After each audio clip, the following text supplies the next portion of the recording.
स्वागत है दोस्तों आप सभी का एक नई वीडियो में। बाइसेप्स के हिस्सों के बारे में, बाइसेप कैसे क्या होता है, कितने हिस्सों में होता है, वो तो मैंने आपको पिछली वीडियो में बता दिया। अब उन सब हिस्सों को ट्रेन करके हम अच्छा कैसे बना सकते हैं, इस वीडियो में एक्सरसाइजेस बताऊंगा। काफी सारे ऑप्शंस दूंगा।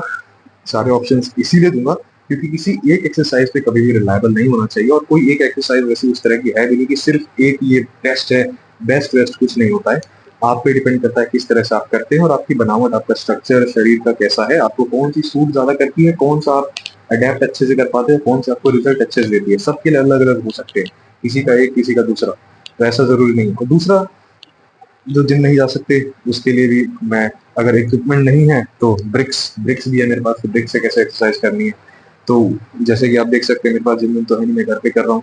अगर यही सोच लेता कि रिसोर्सेज नहीं है, कुछ शुरू ही नहीं करो, मैं नहीं कर सकता था, तो कुछ भी नहीं हो पाता आज तक अभी तक। जितना जो भी जैसा आप देख सकते हैं, है ना, एक जगह से निकलना पड़ता है दूसरी जगह जाने के लिए। अब जीरो पे हो अभी तो सोचोगे कि 100 पे जाना है, एक ही बार में एक 0 to 100 हो जाए तो नहीं होगा ना। धीरे धीरे फुट स्टेप्स लेने पड़ेंगे, पहले 5, पहले 10, उसके बाद ना 100 पे जाओगे। तो स्टार्ट करना जरूरी है ना। अब जीरो पे ही रह जाओगे, सोचोगे रिसोर्सेज नहीं है, नहीं करूंगा, नहीं हो पाएगा, ऐसा वैसा, तब तो जीरो पे से ऊपर तो जाओगे नहीं, क्या पता नीचे चले जाओ माइनस में। तो वो सारी बातें होती हैं। बस जुनून जो है और जज्बा जो है वो आपको कोई और दूसरा लाके नहीं दे सकता। हाँ, भले आपके पास परिस्थिति अभी ठीक नहीं है या संसाधनों की कमी है, वो धीरे धीरे समय के साथ होता जाएगा। शुरू तो करो कुछ, ठीक है। वो आपको कोई और लाके जुनून और जज्बा नहीं दे सकता है। रिसोर्सेज अपने इंडिया में तो वैसे ही फेमस है कि हर कोई अपने पहले दिन से जीरो से स्टार्ट कर रहा है, पहले डे वन से। वो सारे रिसोर्सेज लेके स्टार्ट करे, ऐसा जरूरी नहीं है, बहुतों के पास नहीं होता है। लेकिन वही सोच के बैठ जाना, वो तो काम नहीं चलेगा। चलिए, ये तो हो गया मोटिवेशन, सस्ता मोटिवेशन। अब हिस्सों को कैसे ट्रेन करना है, brachialis, brachioradialis, short head, long head, और अपना जो भी है सब कुछ कवर करेंगे। तो पहली एक्सरसाइज होगी बारबेल कर्ल्स, ट्रेडिशनल और ओल्ड स्कूल एक्सरसाइज। कैसे करते हैं, हाथों को थोड़ा सा इस तरह अंदर रख के, ठीक है, नाइस एंड स्लो ऊपर ले जाके 2 सेकंड 1 सेकंड स्क्वीज करेंगे बाइसेप को, फिर धीरे से नीचे ले के आएंगे।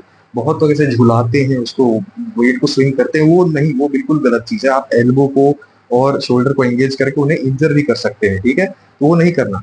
जो मसल को आप टारगेट कर रहे हो उसी पे जोर लगा के उसी से आपको वेट उठाने की कोशिश करनी है। लास्ट सेट तक आप चले जाते हो, थक रहे हो, तब वैसा होता है तो ठीक है। बहुत भारी वेट है तो ठीक है, लेकिन नॉर्मल वेट से पहले ही सेट से आपको ऐसे ऐसे कर रहे हो तो वो कोई काम का नहीं है, वो आपको उल्टा नुकसान या इंजर भी कर सकता है। समझे मेरी बात। और अगर जिम जाते हो, किसी को देख रहे हो, कोई प्रो लेवल का आदमी हो, बहुत भारी 40 का 25 का डंबल उठा रहा है, तो आप भी उसको देखा देखी ये सब नहीं करना है, अपनी औकात के हिसाब से और अपनी स्टेमिना स्ट्रेंथ के हिसाब से ही करिए। अब 5 किलो या 10 किलो में ही अच्छे से प्रॉपरली कर पा रहे हो, और कोई किसी को देखा देखी में गलत फॉर्म में गलत टेक्निक के साथ गलत कर रहा है, भले उसने वेट ज्यादा ले रखा है, कोई फायदा नहीं होगा। तो कैसे करना है, इसको यूं ऐसे रखना है, क्लोज शोल्डर, एल्बोज को जितना क्लोज कर सके उतना close, squeeze and then slowly release,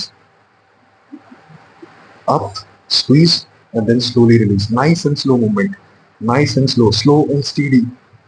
हर एक लिफ्ट में ये काम आएगा, चाहे चेस्ट करो, बैक करो, कुछ भी करो, स्लो, नाइस एंड स्लो। ये हो गया बारबेल। अब बारबेल नहीं है तो इजी बार अगर ऑप्शन है, क्योंकि ये हमारी पोजीशन को फिक्स करके रख देता है हाथ को ऐसे, नेचुरल कैरिंग एंगल को सपोर्ट नहीं करता, ये फिक्स कर सकता है। आप इसमें इधर उधर नहीं जा सकते, एक हाथ थक गया दूसरा थक गया या फिर उससे कोई फर्क नहीं पड़ता, और दोनों पे बराबर लोड आता है। और कैरिंग एंगल क्या होता है, उठाने का पोजीशन सबका एक जैसा नहीं हो सकता, क्योंकि सबकी बनावट, शरीर का स्ट्रक्चर सब कुछ अलग अलग है। जैसे ये देखिए, मेरा हाथ इस तरह से ऐसे आर्क बना रहा है, किसी का शायद ऐसे बनाता हो, किसी का शायद अंदर की तरफ ऐसे बनाता हो। तो इजी बार जो है, जैसे मैं इसको हाथ को ऊपर लेके जाता हूँ, ये थोड़ा ऊपर अंदर की तरफ आ रहा है, इजी बार उस पोजीशन को सपोर्ट करता है। अब इजी बार के साथ ये देखिए, ये है अपनी इजी बार। इसको इसको एकदम closely and then up and then slowly release, कुछ इस तरह से, नाइस एंड स्लो। अब एक और वेरिएशन होती है इजी बार में, ये आपके ब्रेकियो रेडियालिस और रेडियालिस और फोरआर्म जो है उनको ट्रेन करेगा।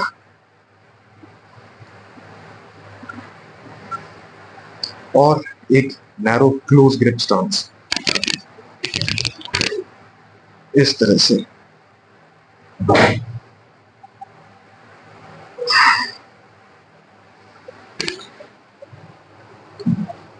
अब जो हिस्सों के बारे में मैंने बताया आपको, शॉर्ट हेड और लॉन्ग हेड के बारे में। शॉर्ट हेड जो है अपना अंदर वाला ये, तो हमेशा तो हम ऐसे डबल बाइसेप वाला पोज नहीं करते, है ना। बाहर का हिस्सा जो है वो रिलैक्स रहोगे आप।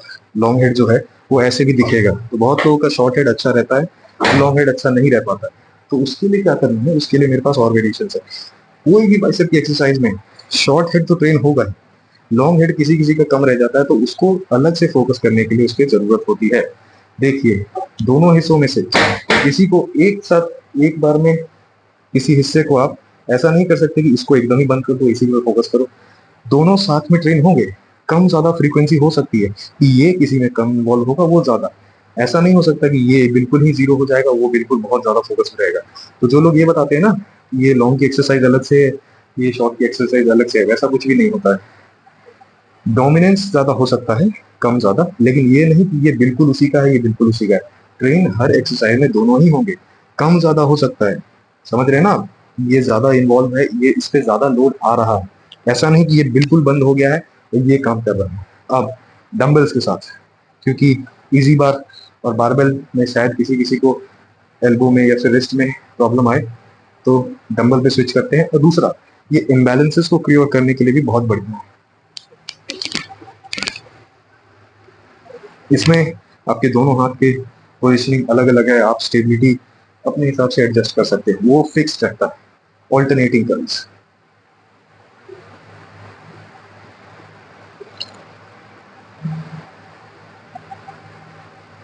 और लॉन्ग हेड के डोमिनेंस के लिए हैमर कर्ल्स, ब्रेकियालिस, ब्रेकियोरेडियालिस और लॉन्ग हेड पे ज्यादा फोकस करने के लिए, जो ये आपको फुलर लुक बाहर से देखने में देगा।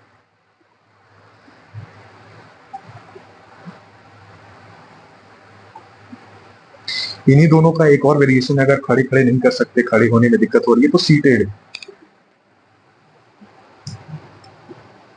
ऐसी कुर्सी लेके ऐसे बैठ सकते हैं और कुछ इस तरह से कंधों को बाहर निकाल के यूं ऊपर अप। ये हो गया इंक्लाइन सीटेड कर्ल्स। और इंक्लाइन हैमर कर्ल्स भी है, वो मैं दिखाता हूं कुछ इस तरह।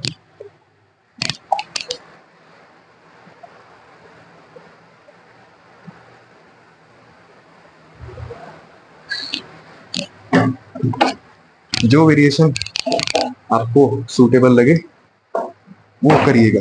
अब बिगिनर मिस्टेक्स, बिगिनर्स क्या करते हैं, सोचते हैं कि 10 एक्सरसाइज करेंगे, ज्यादा सेट्स ज्यादा रैप मारेंगे तो जल्दी बॉडी बन जाएगी। ये बिल्कुल नहीं करना है। ये मैंने आपको ऑप्शंस दिए, इनमें से कोई 3 या 4, 4 मोर देन इनफ हो गया। आपको बहुत चाहिए तो 4, नहीं तो 3 बहुत है, काफी है। 3 एक्सरसाइज सिर्फ बाइसेप में, किसी भी पार्ट के लिए 3 एक्सरसाइज, जो उसके हर एक हिस्से को, क्योंकि हर मसल में अलग अलग हिस्से और भी होते हैं, इसीलिए मैंने आपको एनाटॉमी समझाई कि इसमें कितना कितना क्या क्या होता है। अब 3 एक्सरसाइज ले लें जिसमें वो सारा पूरा कवर अप हो जाए, ठीक है। उस तीनों एक्सरसाइजेस के 3 से 4 सेट्स, 8 से 15 रेपिटेशन, जितनी आपकी कैपेसिटी या कन्वीनियंस हो, जितना आप एफिशिएंट हो करने में, वो प्रॉपरली कर लें। वो मोर देन इनफ है, और कुछ भी नहीं चाहिए। और रिकवरी के लिए अच्छी सी 7 से 8 घंटे की नींद, वो रात भर जग के बाबू सोना करने से नहीं होगा। ये कर लेते हो, खाते हो अच्छा, अंदर शरीर में नहीं डालते, अच्छा रेस्ट नहीं देते बॉडी को, तो रिजल्ट नहीं मिलेंगे, चाहे कितना भी लोहा लकड़ा उठा लो, ठीक है। दूसरा बिगिनर मिस्टेक कि वो लोग रेस्ट बिल्कुल ही नहीं लेते, डेली डेली ट्रेन करने का सोचते हैं। जैसे अब भाई आज बाइसेप को ट्रेन कर लिया, कल कुछ और ट्रेन करो, कल भी बाइसेप को मत करो।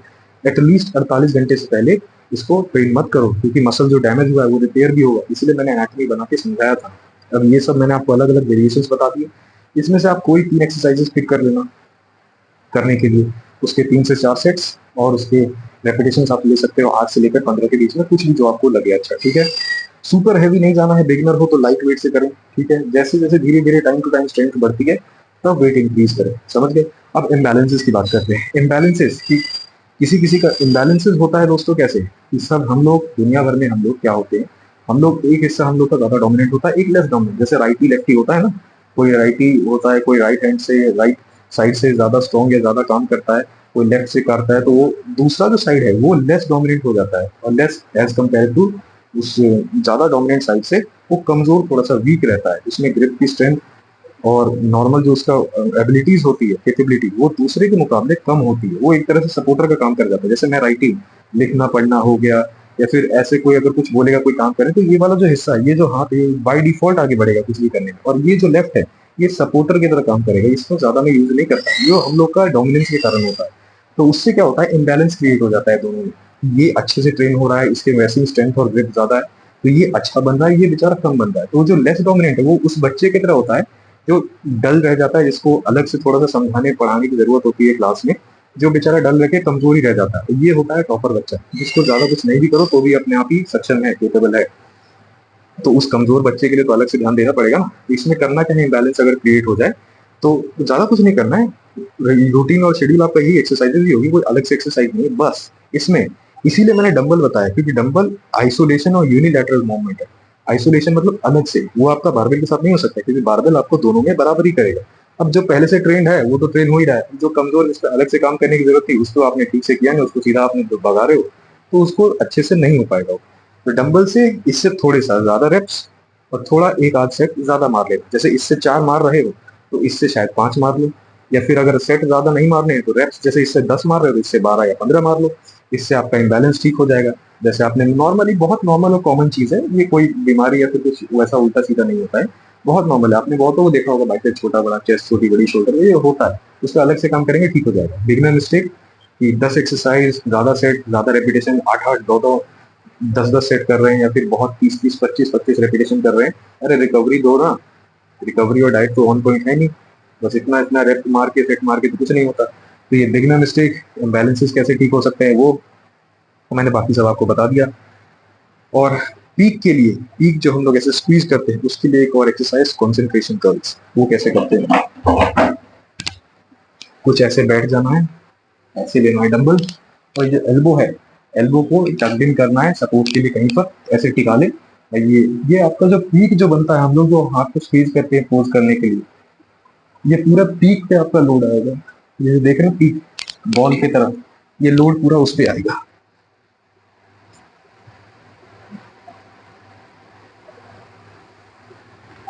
दोस्तों ये हो गया कंप्लीट बाइसेप का ट्यूटोरियल। बाइसेप कैसे घर पे ट्रेन कर सकते हैं। होप सो आपको अच्छा लगा हो, समझ में कुछ आया हो। मिलते हैं अगले वीडियो में दूसरे मसल को टारगेट करते हैं। धन्यवाद।